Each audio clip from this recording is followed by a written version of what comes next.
Podcast Rio Ônibus, o canal para quem usa transporte público no Rio.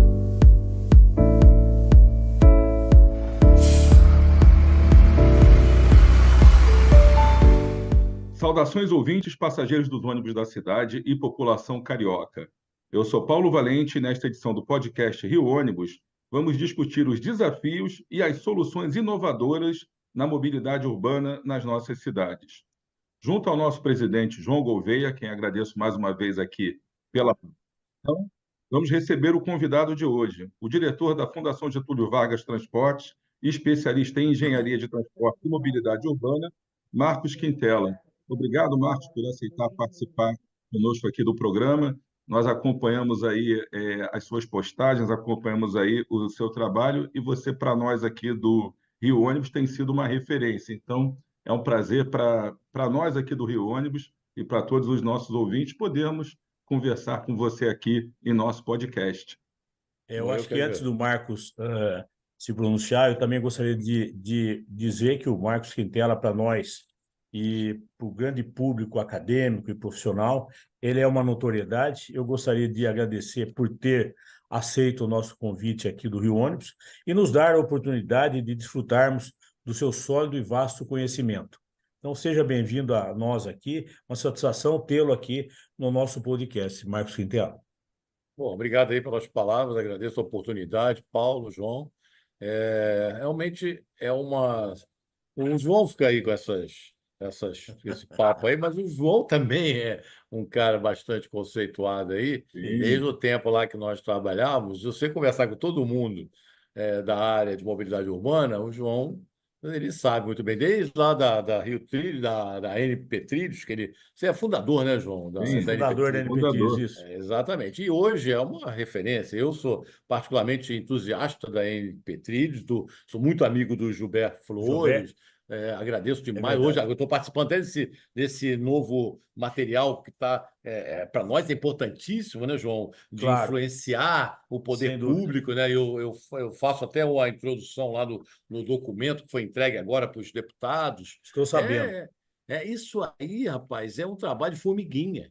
É o que nós fazemos. Entendeu? Por quê? Porque incutir a mentalidade, né, da qualidade de vida, da população, tudo isso aí é importante. Então, o João também então não fica só falando de mim. Imagina que é isso. Sim. Mas a gente fala porque o João já é de casa. Então tá certo. Santo de casa não faz milagre, mas ele faz. Mas ele faz. Tem feito muitos aqui.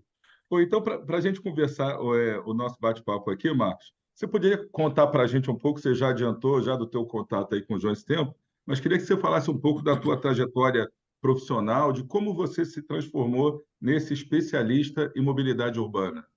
Rapaz, é uma longa história, né? Que eu falo assim, eu comecei na área ferroviária, né? Eu tinha 20 anos de idade, 19 para 20 anos. Eu era estagiário de uma empresa muito grande, que era a Sondotécnica Engenharia de Solos, e ali eu tive a oportunidade, naquela época o estagiário era praticamente um engenheiro. O João se lembra disso, que naquela época a gente trabalhava como engenheiro. Então eu era um estagiário, eu comecei na Ferrovia do Aço, que era uma das maiores obras da época, 1977. Né? Eu estava ali em Carajás também, na Ferrovia do Carajás. Então, ali foi a minha escola, participando de todo o projeto, e me formei com a ferrovia muito enraizada na minha cabeça, apesar de também ter participado dos projetos rodoviários na época. E dali fui para a área de construção civil e tal, e por cargas d'água, o destino me levou para a construção do metrô do Recife, na época da Odebrecht, lá em 1984.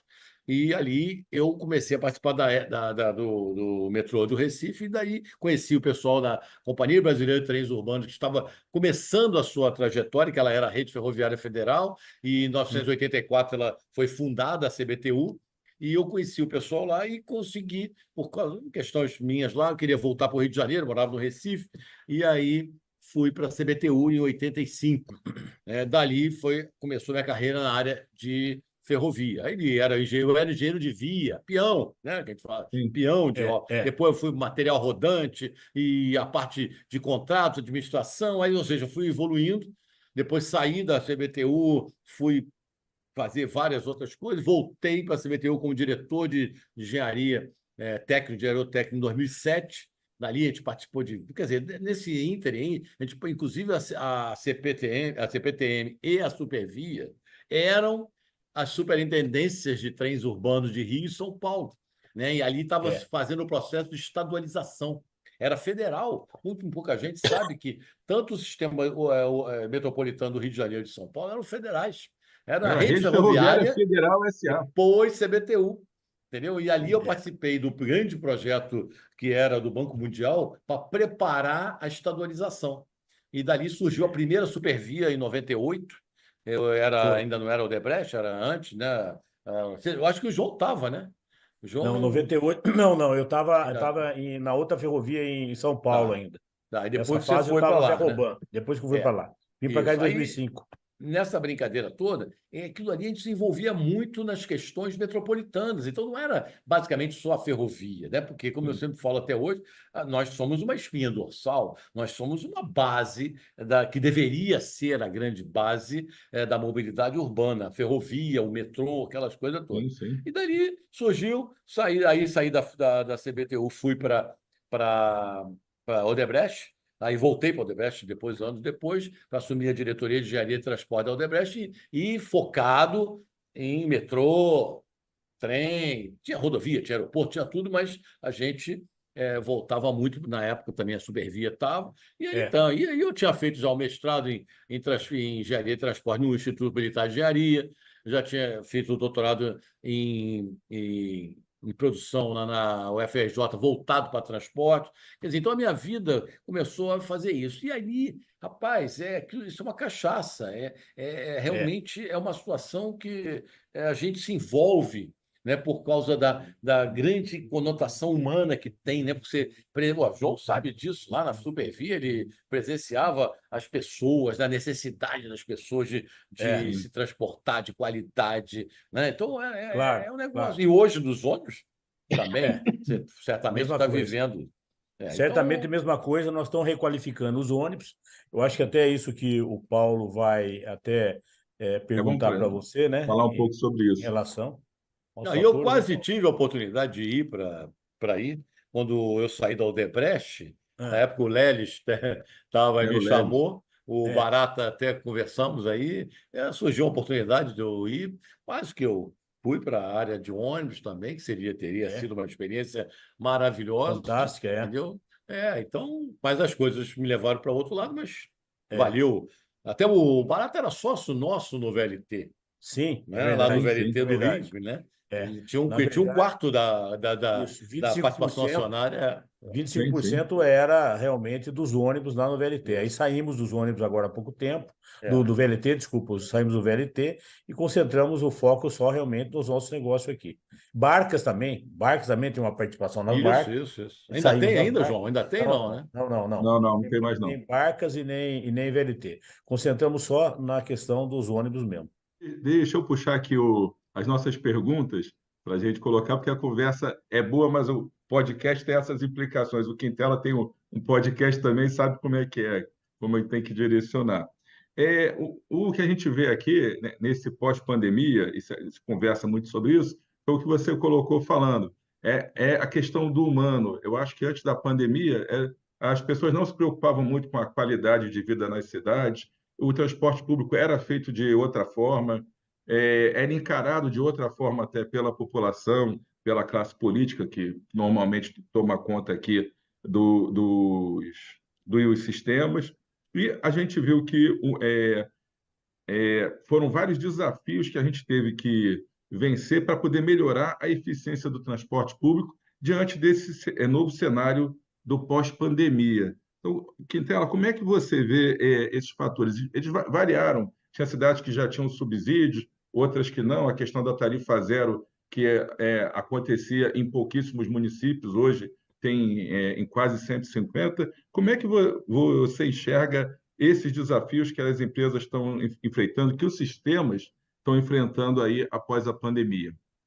O Paulo, o João, se você acompanhar o que eu tenho feito na FGV Transporte, eu sou um entusiasta, defensor, ferrenho da palavra subsídio. Sim, Não existe. Eu tive a oportunidade, o João também teve, da gente viajar o mundo inteiro várias vezes, durante anos e anos, conhecendo os sistemas de transporte no mundo. Né? Quando eu falo mundo, eu falo o mundo que privilegia isso, que é Europa e Ásia, basicamente. Né? Os Estados Unidos Exatamente. ele fica numa Não, outra. terceiro lugar, vai, vamos chamar assim, Terceiro terceiro lugar. lugar. Quando a gente fala Europa e Ásia, você vive isso, você vê que o transporte, a qualidade. Eu sempre falo o seguinte: independentemente de ser ônibus, metrô, não interessa, o transporte ele tem que estar disponível. Né? O transporte ele tem que existir. Eu não posso sair de casa pensando no transporte. Eu tenho que saber o seguinte: eu vou de A até B. Eu tenho que preocupar em outras coisas. Eu tenho que saber o seguinte, que eu vou chegar lá, tem um ônibus, ou tem um metrô, tem um trem, Sim, e eu vou chegar a dentro daquele meu planejamento. Isso já não acontece no nosso país, né? Pelas exatamente. questões Sim. estruturais, né? Apesar de todos os esforços que todos nós fazemos, né? Então, e outra coisa, e nenhum sistema no planeta se mantém por tarifa, cara. Isso é uma das coisas, isso é matemática, isso aí não precisa ser Claro. especialista em transporte, João. Você sabe disso, Sim, cara. Então, a exatamente. figura hoje evoluiu muito o Rio de Janeiro. Quanto tempo tem a figura do subsídio aqui? Desde Pouquíssimo tempo. maio de 22. Eu acho Então, que isso, né, Marcos, só dando um parênteses aqui, foi o diferencial no nosso negócio, é que você está falando. E outra, é uma questão totalmente antagônica você vê como fonte de isso. custeio operação somente a tarifa que vem do proveniente do usuário. Quer dizer, o negócio não para em pé. A nossa tarifa Isso. hoje, se ela fosse ser cobrada, seria 6,45 contra 4,30. Você tem uma diferença de 2,15 por passageiro.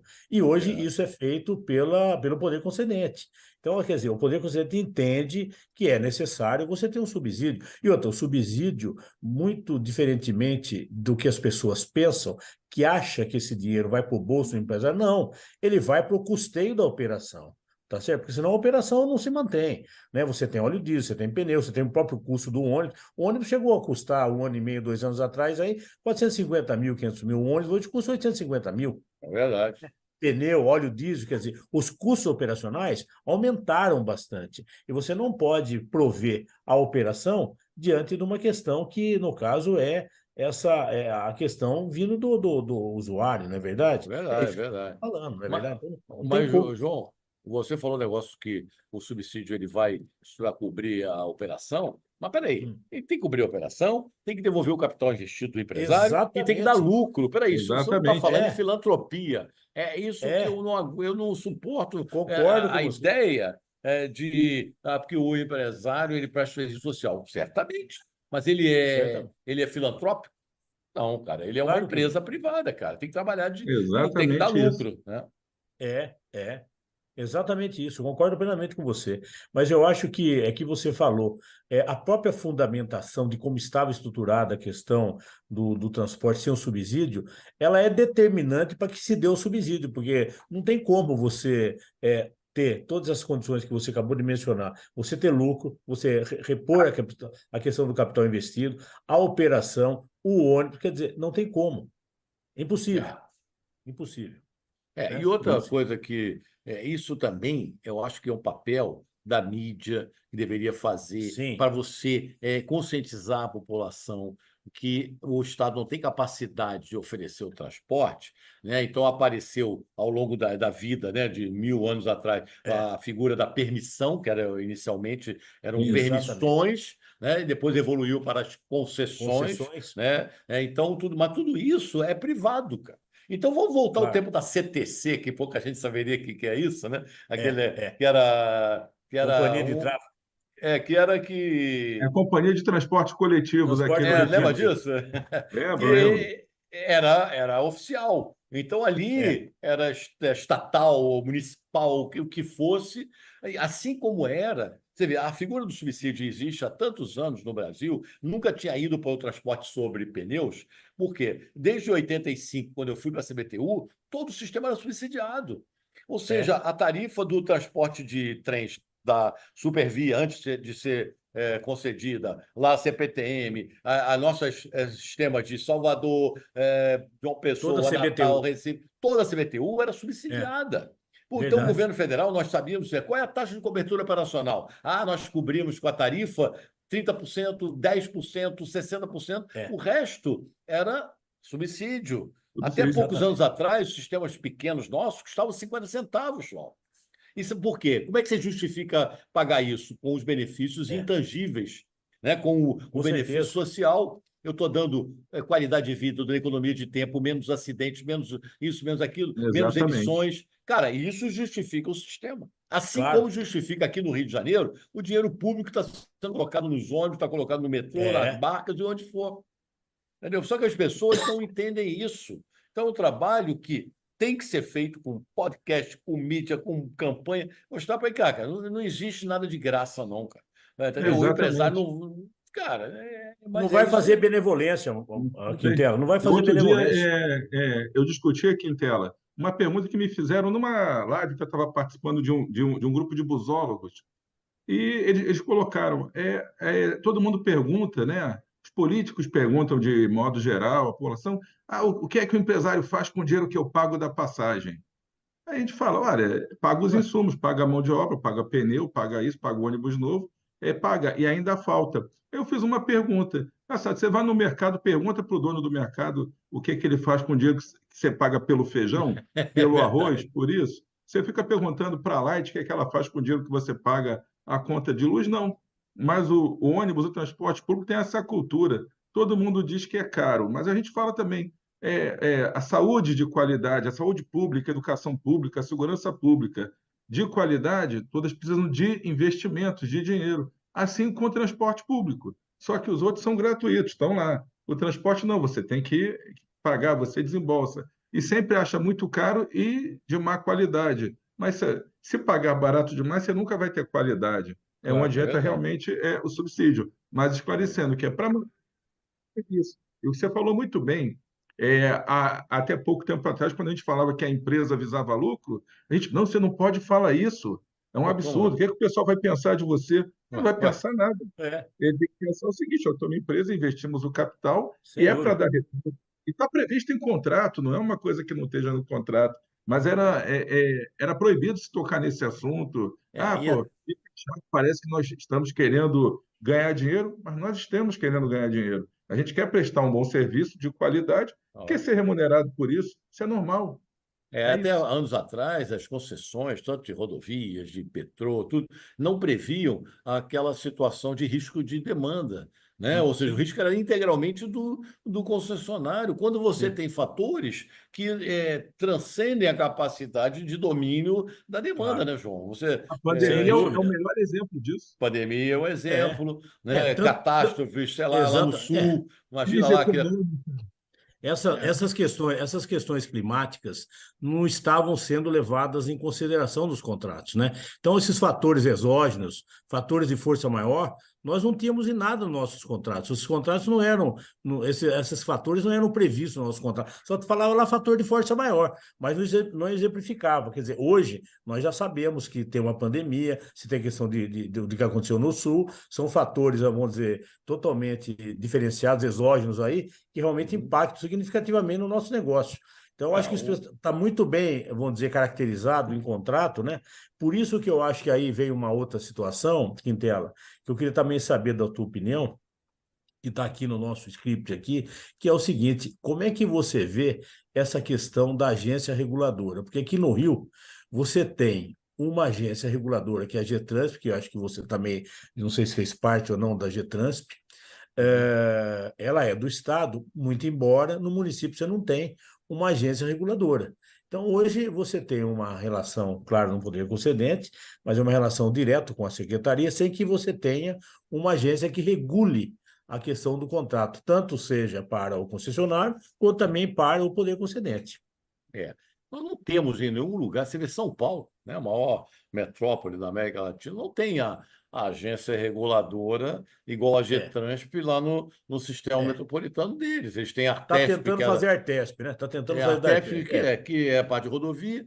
Quer é. dizer, municipal eu acho até complicado. O ideal seria aqueles modelos que todo mundo estudou da a autoridade Então, metropolitana sim, única, né? sim, é. Aí vem Sim. questões políticas partidárias que realmente, por exemplo, você vai em região de Barcelona, região de Madrid, região de França, onde você tem aquelas regiões todas incorporadas dentro de um comando, de uma É, diretriz, de um planejamento sistêmico do transporte. Aqui, por exemplo, a região metropolitana do Rio de Janeiro são 22 municípios. sim. Então, incluindo, que é uma situação até polêmica, incluindo Petrópolis. Você sabe que Petrópolis faz parte da região metropolitana do Rio de Janeiro, dos 22 municípios. Então, quer dizer, espera aí, cara, como é que você organiza o sistema de ônibus metropolitano com integração física e tarifária? Nós não temos isso, né? Então, o ideal seria você sair de A até B, independentemente de onde fosse, pagando uma tarifa só dentro de uma região metropolitana, e você não consegue fazer isso, né? Então, essas situações são difíceis. No município, uma região, uma agência metropolitana, seria muito pouco provável acontecer, porque ela teria que reger basicamente ônibus, não é isso? Ônibus, um pouco de Hoje é ônibus VLT. VLT, exatamente, algumas concessões. Deveria sim. Da Barra da Tijuca agora, vai ser municipal. Os catamarãs da Barra da Tijuca, que foram licitados, e vamos ver se a gente consegue desassorear a lagoa para que eles funcionem. Exatamente. O papel hoje, você vê o ônibus, gente, voltando aqui para o ponto, ele no Brasil, se você pegar a matriz de transporte urbano no Brasil, basicamente é ônibus, né? O ônibus domina isso aqui. Mais da metade dos municípios brasileiros não tem um sistema de ônibus organizado. Então você vê lá sistemas hoje, cidades que não tem, Deus dará. Deus dará. É verdade. Entendeu? Eu não tenho, eu fiz agora vários projetos de ônibus, nós estamos fazendo lá na FGV o laboratório de tarifa de transporte, para tentar ver quanto são os custos dos sistemas de ônibus, para subsidiar as prefeituras, para poder definir os subsídios, definir as tarifas, para que não haja essa distorção, cara. Muito importante isso. Um absurdo hoje o que o sujeito, às vezes, arbitra de uma tarifa ou arbitra de um subsídio, né? Porque, às vezes, o subsídio é chutado, cara. Você não tem uma base científica para entender o que ele tem que subsidiar. Exatamente. A tarifa zero é outra situação que precisa ser trabalhada, porque quem vai pagar, não existe almoço grátis, quem vai pagar a tarifa zero é o contribuinte, é o sistema, é a fonte de financiamento. Então, e assim vai, cara. Mas o que eu vejo, né, Quintela, não sei se você concorda ou não, que se você for ver, ainda mais que a gente viu isso muito na pandemia, toda a sociedade se beneficia do transporte público coletivo. Porque se você for ver, a sua secretária doméstica que vai na tua casa trabalhar, ela chega no horário, vem trabalhar porque ela usou transporte público. A enfermeira, a mesma coisa. O frentista de posto de gasolina, a mesma coisa. Agora, quem paga essa conta, só eles pagam essa conta. Quem está na sociedade realmente não se preocupa em pagar essa conta. Muito bem, está sendo servido por essas pessoas, em termos de prestação de serviço, elas se locomovem dependendo do transporte público coletivo. Então, assim, o que eu vejo, eu acho que precisa passar por uma reordenação organizacional, essa questão dos ônibus, né, a questão do transporte público coletivo, até na questão da unificação tarifária que você mencionou. Eu acho que esse é o caminho nosso. E todo mundo tem que ganhar. Você não, na verdade, você não pode chegar a fazer uma integração física e tarifária desequilibrada, João. Sim. Como é que você vai fazer isso? Espera aí. Eu tenho Se você coloca a tarifa zero no ônibus, como é que fica o trem e metrô? Vão perder demanda, vai aumentar do ônibus, tem que colocar mais ônibus na rua. Tem que ser uma ação integrada. Daí, a gente deveria ter uma agência metropolitana que realmente atuasse, incluindo o município do Rio. Mas a política, né? Deveria ser apolítica e apartidária. Exatamente, né? A política. E é difícil, né? Quem é que tem que compor uma agência dessa? Técnico, não precisa ter cargos. Eu não vejo isso, eu vejo. Entendeu? Vamos botar a academia, as pessoas para pensarem isso aí. Porque isso aí, João, você pega lá o balanço social do metrô de São Paulo, ele monetiza todos os benefícios que o metrô faz há 30 anos. Aquilo dá para construir só os benefícios que o metrô produziu, com a economia de tempo de viagem, redução de acidentes, redução de manutenção de vias, menos emissões, eficiência energética. Tudo isso pagaria não sei quantos quilômetros de linha de metrô. Justifica qualquer investimento. Então, quem está nos ouvindo aqui tem que entender que todo o custo de uma passagem ela tem outros benefícios que são além do custo financeiro. Mesmo o ônibus, o ônibus emite poluentes, mas, cara, isso é outra questão, porque os benefícios que têm que ser trazidos certamente vão ofuscar esses malefícios, entre aspas, ainda, Exatamente. que vão evoluir. Daqui a uns anos os ônibus estarão a gás ou elétricos, ou sei lá o que eles vão estar, mas eles vão continuar produzindo economia de tempo de viagem, né? Menos acidente, toda a organização da cidade, toda a Qualidade de situação, vida. a integração. E você pode fazer isso com ônibus? Pode também. Pode, Eu não claro. tenho recurso para fazer o que deveria ser o certinho. Toda a espinha dorsal em metrô e trem, alimentação por ônibus circulares, toda aquela teoria que a gente precisaria ter, não vai ter. Não adianta que não vai ter, João. Quantos anos nós vamos verdade. ter para ter uma rede de metrô? Nós não É. conseguimos fazer a estação da Gávea para fazer um Acho que vai metrô. sair agora. Vai sair daqui a 3 anos, se Deus ajudar muito. Né? Então, entendeu? Então, aí o ônibus tem que fazer o verdade. papel do metrô, o ônibus tem que fazer entendeu? Então, quer dizer, cara, Concordo com você. É isso mesmo. É isso mesmo. Bom, Paulo, dá pessoal, continuidade, então, Paulo. já por fim aqui, a gente pensando no futuro, então. A gente falou já de passado, falou do presente, das coisas que estão acontecendo, perguntando para o Quintela, então, quais são as tendências que você acredita que vão moldar a mobilidade nos próximos anos? Que mudanças que você considera essenciais para a gente garantir um sistema de transporte mais sustentável, mais inclusivo, que proporcione mais qualidade de vida para as nossas cidades, especialmente aqui para o Rio de Janeiro, onde a gente habita, trabalha, onde a gente tem as famílias, como é que você diz? João, não que a família está lá em Mogi-mirim, né, João? Mas aqui verdade. no Rio de Janeiro, o que você É diz? verdade. Eu gosto de falar daquilo que é possível fazer do que ficar tentando colocar situações que realmente demorarão muito a acontecer. Eu também não gosto de comparações. Vamos comparar com as cidades europeias, cidades. Porque lá em Madrid é assim, porque não sei. Cara, isso não vai funcionar.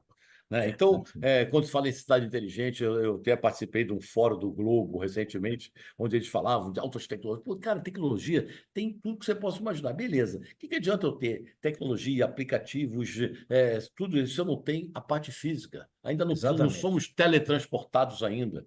Então, eu É. só posso pensar em cidades inteligentes, ter toda a tecnologia no dia que eu tiver os corredores de ônibus funcionando, os metrôs, os trens, tudo dentro de uma situação onde haja a fluidez para aí sim organizar tecnologicamente e aquilo tudo passar a ser inteligente. Enquanto eu não fizer isso, eu estarei numa situação de distorções. Hoje, um ônibus de vocês aí não cumpre o horário por incompetência ou porque a cidade não permite por questões de distorção de sistema viário, exatamente isso. semaforização Exatamente equivocada, excesso de aplicativos na rua, pedestres indisciplinados, não há gestão de tráfego. Peraí. Vans ilegais. Então, o ônibus, para sair de A a B, numa situação ideal da simulação, ele tem um tempo de viagem que você considera lá para os seus arranjos todos de itinerários. Na prática, aquilo ali já não acontece. Aí você vai punir o motorista, aí vai, na avaliação do ônibus, vai punir o ônibus. Peraí, vamos avaliar, cara. Vamos avaliar. Porque acontece. Estou falando besteira? Não, você está Não, é certinho. Eu acho exatamente que é isso. exatamente O ônibus isso. está atrasado, mas não é culpa minha. Sim. A Então, adianta eu ter motocicleta que... cai. Você Então, falou de aplicativos. Olha as motocicletas aí, tem acidentes a cada 2 quilômetros, a moto no chão, os hospitais adianta eu ter lotados com as vítimas. aplicativo? Aí você pergunta, qual o futuro disso tudo? Cara, para mim, o futuro é começar a organizar a cidade de uma maneira ainda dentro dos padrões orçamentários e possíveis que a cidade tem. Então, eu vejo o Rio de Janeiro hoje. Como é que eu arrumo a casa? Olha, eu arrumo a casa de duas maneiras. Primeiro, vamos melhorar o sistema viário. Vamos melhorar a semaforização, vamos melhorar a gestão de tráfego. Cadê a Sete Rio, ou CET, lá como se fala em São Paulo, que não consegue gerir o tráfego? Vamos na Zona Sul do Rio de Janeiro, pegue aí o que os seus ônibus passam na Nossa Senhora de Copacabana, ou vai lá na Tijuca, quando eles são pistas invadidas, a pista da esquerda que deveria fluir, ela está carga, carro parado, estacionamento, ninguém respeita, aí o carro invade a pista exclusiva do BRS, e aí o ônibus não consegue desenvolver. Exatamente. Aí, ou seja, o sinal abre um, fecha o outro, abre um, fecha o outro, o tempo do cara é outro. O que você está falando é o que a gente mesmo fala aqui. Hoje nós vivenciamos a nossa operação dentro de uma desordem pública, entendeu? é uma desordem pública, quer dizer, isso precisa ser dado um jeito, um direcionamento, ter um plano de ação. Eu concordo plenamente com você quando você fala em termos de cidades inteligentes, que você precisa primeiro acertar o básico, fundamentar essa questão. Depois eu faço a inteligência. Depois eu faço a inteligência. Eu concordo com você plenamente. Eu tenho amigos de empresa de ônibus que me subsidiam muito com esses dados. Então, eles falam para mim assim, rapaz, eu não aguento mais eu ficar punindo meus motoristas. Ele avança sinal, ele não para isso aqui, ele é isso, aquilo. Mas eu começo a entender o lado psicológico do cara. Por quê? Porque existe um outro fator que é fora do nosso controle. Esse cara está envolvido dentro de um sistema que não ajuda esse cara a ser um motorista tranquilo, que possa cumprir aquilo que ele tem uma tranquilidade de fazer A, B, sem a pressão do próprio empresário que precisa do cumprimento daquele horário, mas aí ele tem coisas que vão afetar ele, vem um passageiro, agride o cara, vem um guarda mal intencionado que multa esse cara. Então o estresse desse sujeito, no final do dia, João, prejudica a operação dele próprio. Aí você vai puni-lo, tirando o salário dele, prejudicando não sei o quê. Eu vejo dessa maneira, eu hoje entendo de uma forma diferente. Lógico que tem um mau motorista, lógico que tem, lógico que tem, né? Mas, ao mesmo tempo, o próprio sistema ele não contribui para que esse cara cumpra o seu dever, né? Dentro daquela tranquilidade. O motorista tem que ter tranquilidade de andar 40 km por hora, 50 km por hora, parando, dentro daquela... Mas o cara não consegue, João. Não consegue. Concordo com você. Parece que ele tem uma agulha ligada nele ali que não vai deixar ele fazer isso, porque é aquela história, gentileza gera gentileza, ação gera reação, o sistema agride esse cara, e ele agride o sistema, cara. Mas é isso mesmo. Concordo plenamente com você. Temos que trabalhar isso, Então, uma das coisas que eu acho que causa muito malefício para a cidade é a gestão de tráfego, que não existe, e a semaforização. Começa a trabalhar isso, você já vai me ganhar muita coisa nessa cidade. Organização. Se eu sou motorista, eu vejo que todo mundo respeita o sinal, que hoje o guarda está multando quem para no estacionamento, que não vem uma moto na contramão me agredindo. Tá certo? Então, peraí, eu começo a viver uma cidade mais amigável. Eu vou ser amigável também. Quantos anos vai levar isso? Quantos anos vai levar isso, João, para acontecer? Ele não sabe. Aí você fala... pessoal, mas tem que começar. Aí você fala em centro de controle operacional, fala em tecnologia, aplicativo, beleza, mas não vai funcionar. Não vai funcionar, cara.